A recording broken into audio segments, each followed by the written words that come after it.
सगे बाप और सौतेली माँ ने अपनी बेटी रूही का 5 लाख में सौदा तय कर लिया। कहने लगे, बेटी इसके साथ तुम्हें कुछ दिन ही तो बिताने हैं, जैसे ही मौका मिलेगा तुरंत भाग जाना। शादी हुई, रूही अपनी पति के साथ ससुराल पहुंची। जैसे ही रात हुई तो उसका पति रूही की तरफ देखते हुए कहने लगा, मैं तुम्हारी हर ख्वाहिश पूरी करूंगा, तुम जो चाहोगी मैं तुम्हें लाकर दूंगा, लेकिन कभी मुझे छोड़कर मत जाना। मैं नहीं जानता कि मुझ में ऐसी क्या कमी है जिसकी वजह से मेरी 2 पत्नियां मुझे छोड़कर चली गई, क्योंकि मैं जानता हूँ मेरे पास वो सब कुछ है जिसे पाने की हसरत हर लड़की की होती है।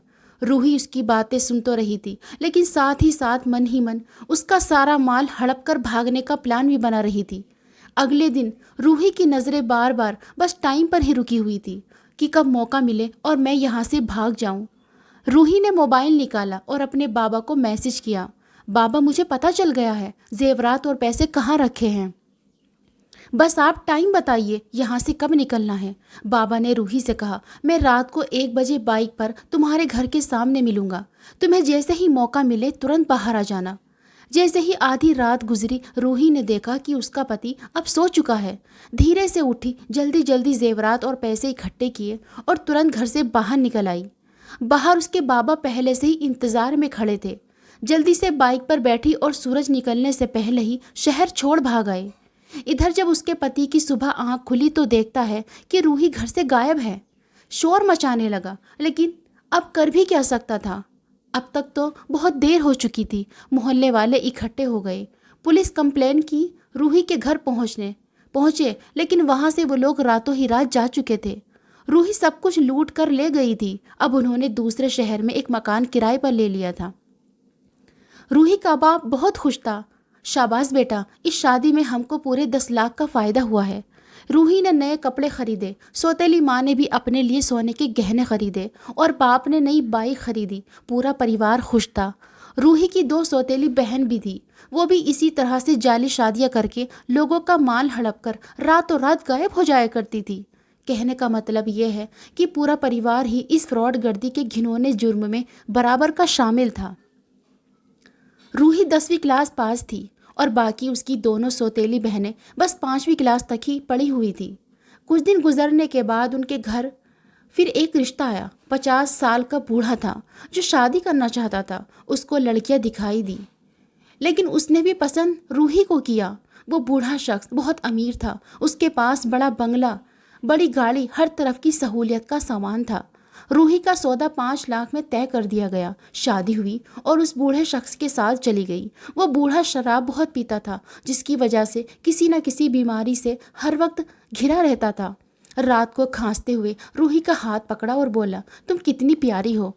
कौन कमबख्त सोचता था कि तुम मेरे नसीब में होगी। ये बंगला, ये गाड़ी, पैसा, आज से सब कुछ तुम्हारा है।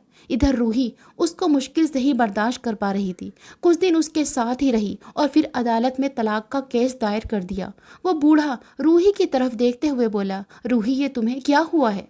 मैंने सब कुछ तो तुमको दे दिया है, फिर क्यों छोड़ रही हो मुझे? रूही ने जज के सामने कहा, जज साहब, ये मुझे रोज़ाना शराब पीकर मारता है, मुझे नहीं रहना अब इसके साथ। रूही की बातें सुनकर और उस बूढ़े शख्स की शराब पीने की मेडिकल रिपोर्ट देखकर जज ने दोनों को तलाक को मंजूरी दे दी और इस तरह से रूही वहाँ से भी अच्छा खासा पैसा लूट कर ले गई।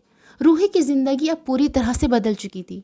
न जाने वो कितनी ज़िंदगियों को धोखा दे चुकी थी।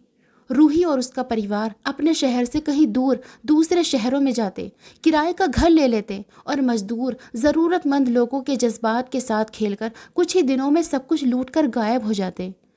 ये सिलसिला ऐसे ही चलता रहा।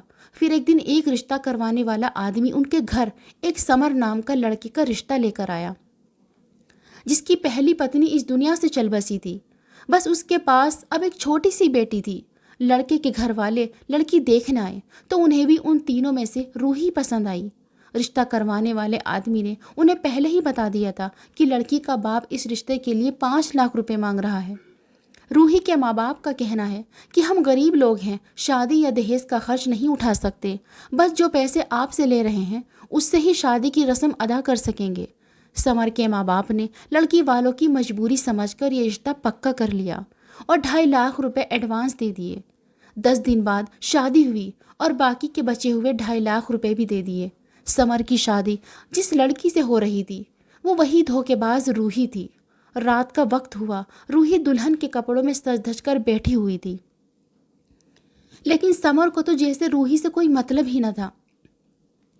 वो तो बस अपनी बेटी को गोद में बैठा कर खाना खिला रहा था।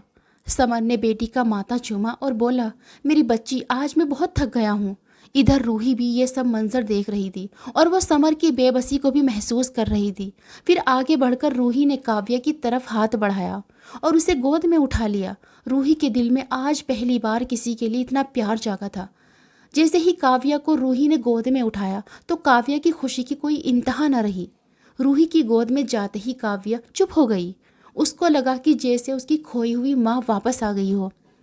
लेकिन उस बेचारी मासूम को क्या पता कि वो उसकी माँ की सूरत में एक फ्रॉड औरत है। खैर, वो कुछ ही पलों में रूही की गोद में सर रखकर सो गई। समर बहुत खुश हुआ और रूही की तरफ देखते हुए कहने लगा, ऊपर वाला करे मेरी बेटी को आपकी सूरत में माँ का प्यार मिल जाए।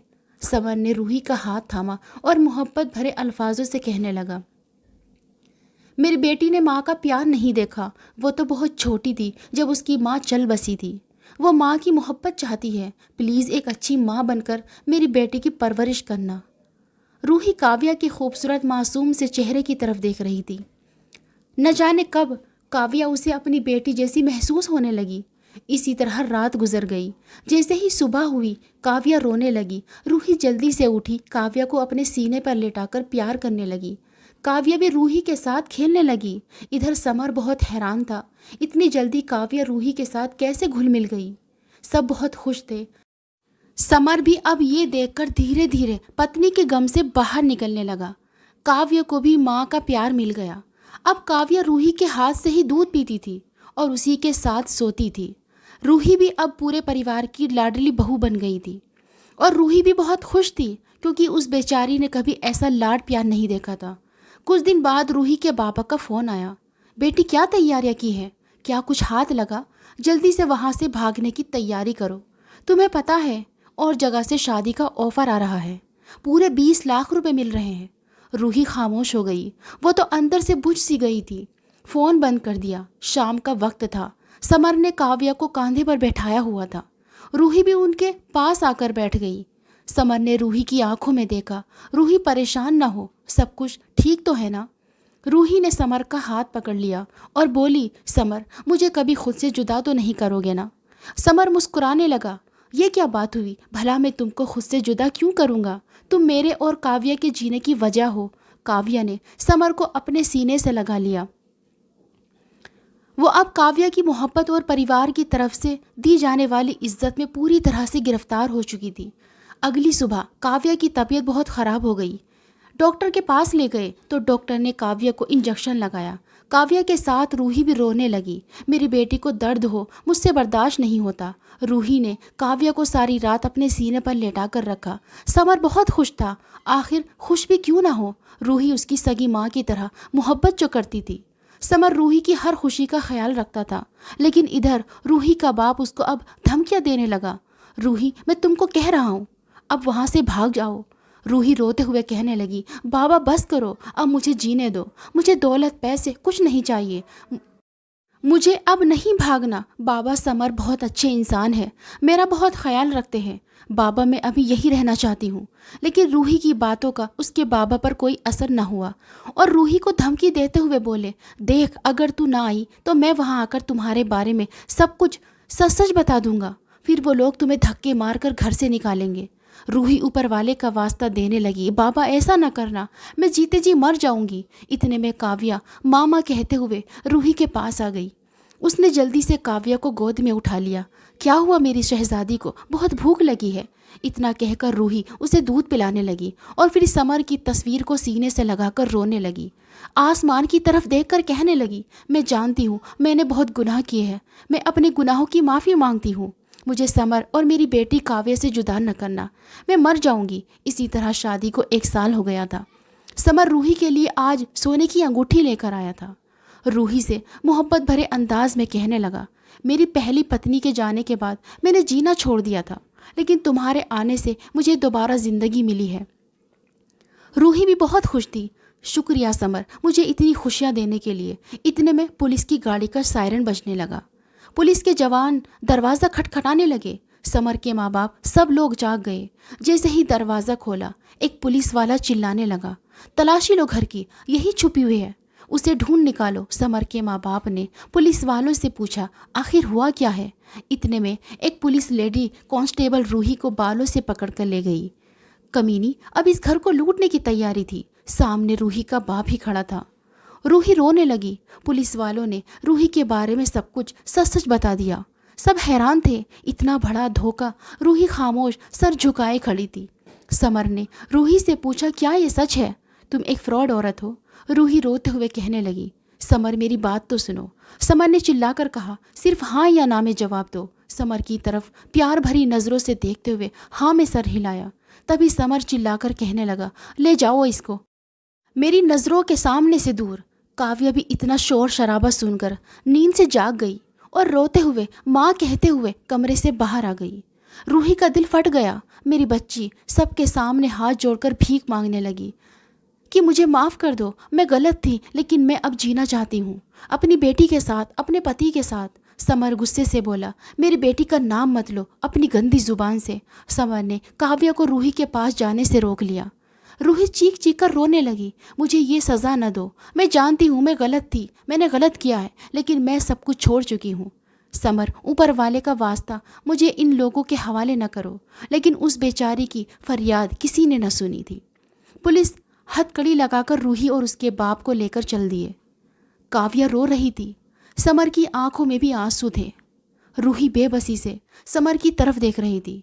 वो अब समझ चुकी थी कि उसके गुनाहों की सज़ा मिलने का वक्त आ चुका है। उसने बहुत से लोगों के दिल तोड़े हुए थे। खुद को कोस रही थी और ऊपर वाले से माफ़ी भी मांग रही थी। काव्या को भी माँ की याद आने लगी। वो रूही के सीने से लेटे बिना नहीं सोती थी। 4 दिन गुजर गए। उसका रो रो कर बुरा हाल था। न सोती थी, न कुछ खाती थी, कमज़ोर भी बहुत हो गई थी। हार तक कर आखिर समर के घर वालों ने उससे बात की कि किसी भी तरह रूही को ले आओ, वरना ये बच्ची मर जाएगी। काव्या की हालत बिगड़ती जा रही थी। समर किसी भी हाल में काव्या को नहीं खोना चाहता था। आखिर बेटी के हाथों मजबूर होकर समर भी राज़ी हो गया। थाने जाकर पुलिस वालों से बात की। एक वकील खड़ा किया। रूही के माँ बाप अब जेल में जा चुके थे। उन्हें उनके किए की सज़ा मिल चुकी थी।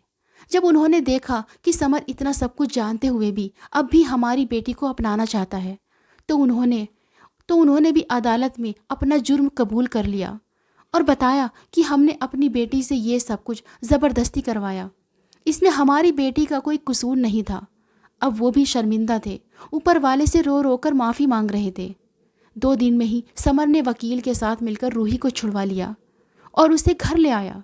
रूही दौड़ते हुए आई, काव्या को सीने से लगाकर चूमने लगी। मेरी बच्ची, समर की तरफ देखते हुए नज़रें झुका ली। समर का दिल भी अब साफ हो चुका था। समर ने रूही को अपनी तरफ किया और मुस्कुराकर कहने लगा, अब छोड़कर तो नहीं जाओगे ना हमको? रूही समर के कदमों में बैठ गई। आंखों में आंसू थे। कांपती आवाज़ में कहने लगी, मैं मर जाऊंगी आपके बिना। समर ने हाथ थामकर रूही को खड़ा किया और प्यार से देखने लगा। और इस तरह से एक धोखेबाज फ्रॉड लड़की इज्जत की ज़िंदगी जीने लगी। दोस्तों, ये कहानी आपको कैसी लगी? हमें कमेंट बॉक्स में ज़रूर बताइए। अच्छी लगी हो तो इसे लाइक करें और अपने दोस्तों के साथ शेयर करें। और हाँ, चैनल पर नए हैं तो प्लीज़ चैनल को ज़रूर सब्सक्राइब करें।